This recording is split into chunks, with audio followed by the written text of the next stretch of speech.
Ra đi con. Ra lọc một quần xấu quá. Giỏi nha. Giỏi nè, nhưng cái quần của anh Tôm hay xấu tí.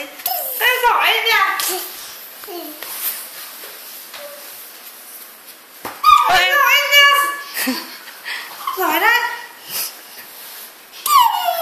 Giỏi thế nha. Quay đèn.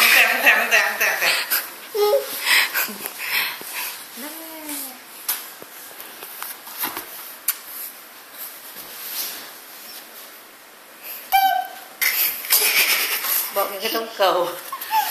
Mặc áo anh tí căng bụng.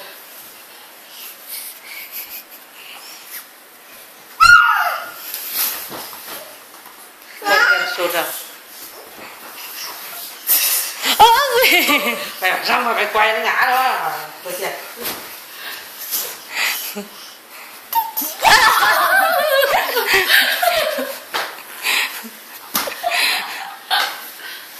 Đá đi con. Mặc cái quần rồi thay quần khác Xoay nó lại nè. chị đừng có đồ. Rồi dừng.